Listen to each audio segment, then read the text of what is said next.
Bacaan dari Injil Yohanes.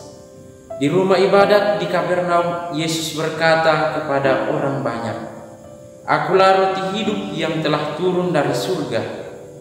Jikalau seorang makan dari roti ini, ia akan hidup selama-lamanya.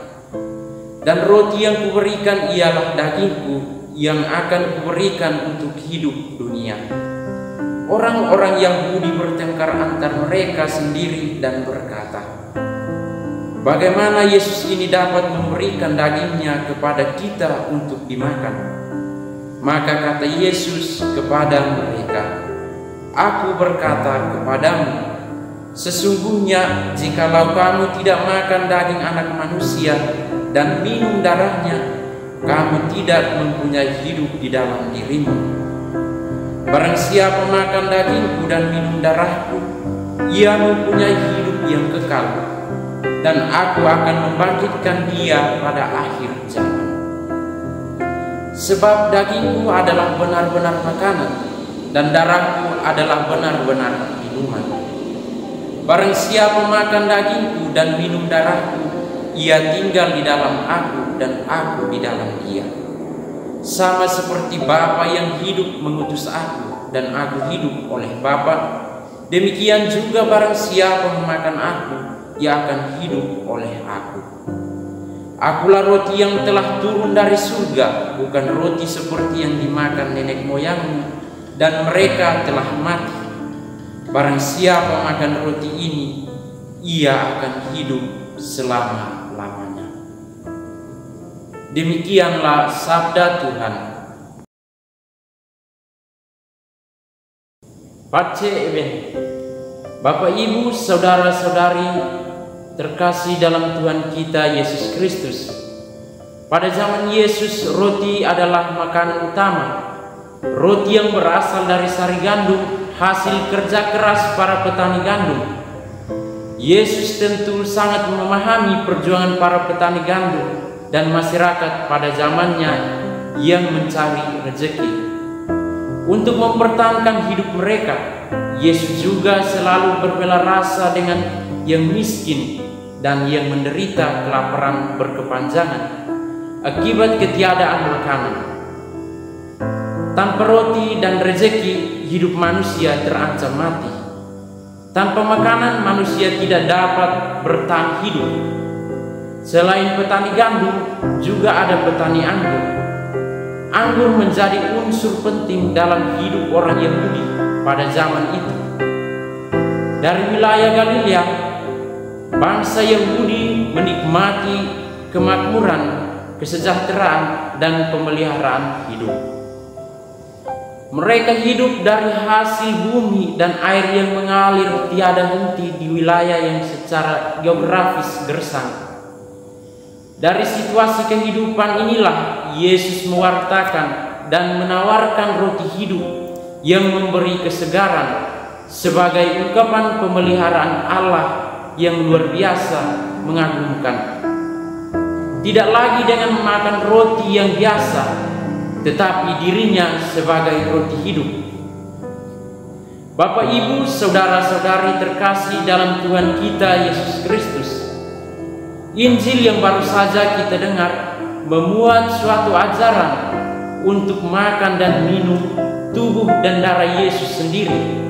Artinya bahwa dengan makan dan minum tubuh dan darah Tuhan kita dituntut untuk meneladani cara hidup Yesus sendiri.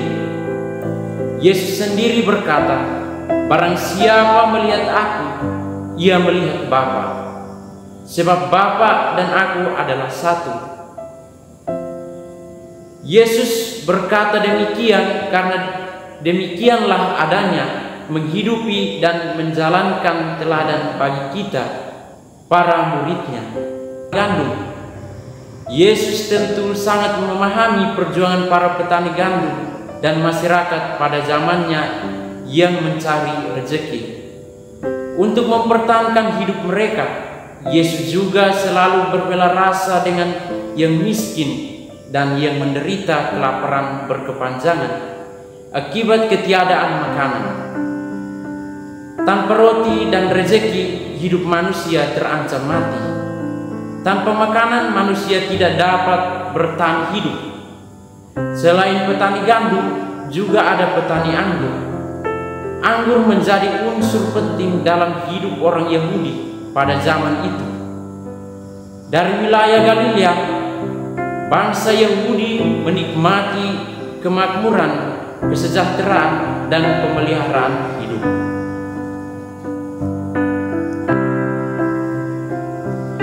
Mereka hidup dari hasil bumi dan air yang mengalir tiada henti di wilayah yang secara geografis gersang. Dari situasi kehidupan inilah Yesus mewartakan dan menawarkan roti hidup yang memberi kesegaran sebagai ungkapan pemeliharaan Allah yang luar biasa mengagumkan. Tidak lagi dengan makan roti yang biasa, tetapi dirinya sebagai roti hidup.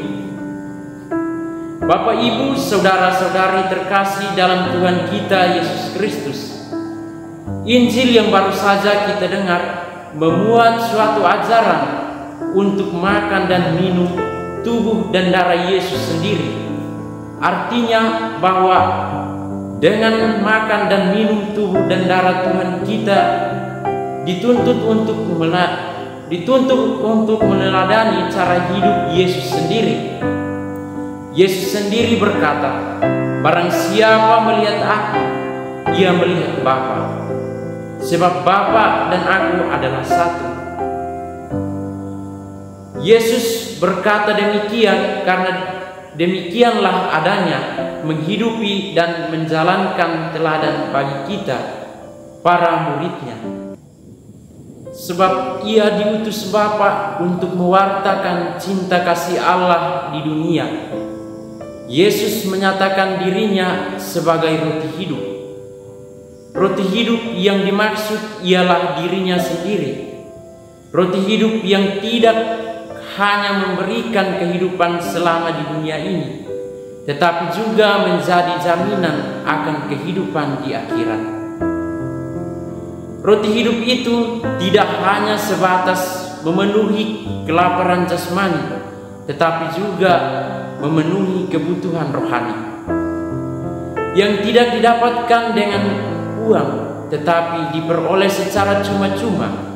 Tubuhku benar-benar makanan, darahku benar-benar minuman. Roti hidup yang turun dari surga, tubuh Kristus yang diberikan sebagai jaminan hidup kekal melalui tubuhnya di atas salib yang harus mati dengan penuh penderitaan, dikuburkan dan bangkit, memberi daya hidup bagi manusia yang percaya dan yang menyambutnya. Ketika Yesus bergantung di kayu salib, darah dan air tercurah dari lambungnya. Peristiwa tersebut menandakan bahwa seluruh pengorbanan karya keselamatan Allah dalam dirinya Sang Putra telah terlaksana. Karena kealahan dan kemanusiaan Yesus sudah dicurahkan lewat jalan salib yang Ia lalui. Kurban keselamatan sudah terlaksana seluruhnya sebagai darah perjanjian baru dan kehidupan kekal. Karya keselamatan Allah dalam diri Tuhan Yesus Kristus mengikat seluruh hidup umat beriman dengan daya penebusan Kristus. Umat Kristen tidak mempersembahkan korban darah di atas altar, tetapi mereka mempersembahkan korban rohani seperti korban syukur kepada Allah, yaitu ungkapan memuliakan namanya. Kristus merupakan Sang Imam Agung telah terhidang bagi keselamatan manusia. Tubuh dan darah Yesus tersedia sebagai santapan rohani untuk umat yang beriman kepada Allah dalam diri Yesus Kristus. Tubuh dan darah Kristus adalah roti hidup berdaya keselamatan yang kita terima di dalam Ekaristi. Ekaristi merupakan puncak dan jaminan kehidupan gereja. Kita makan dari roti yang sama dan minum dari piala yang sama. Ekaristi juga disebut sebagai sakramen cinta kasih karena menyatakan kita dalam cinta Allah. Kita bersatu tidak hanya secara fisik di sekitar altar, melainkan sebagai saudara dan saudari satu iman. Bapak, Ibu, saudara-saudari terkasih dalam Tuhan kita Yesus Kristus, bagi kita orang beriman yang percaya bahwa tubuh dan darah Tuhan adalah roti hidup, santapan rohani itu menyatukan kita dengan Tuhan Yesus Kristus yang hanya dapat kita nikmati dalam perayaan Ekaristi Maha Kudus. Bagi kita yang telah menyantapnya, dipersatukan dengan Putra Allah untuk waktu sekarang dan kelak di surganya yang Maha Kudus. Sebagai umat kesayangan Allah yang telah menyatukan diri dengan Allah, marilah kita hidup seturut kesukaan-kesukaan Allah yang kita tampilkan dalam hidup sehari-hari, yaitu dengan melakukan perbuatan-perbuatan kasih. Semoga Tuhan memberkati. Amin. Pace e bene.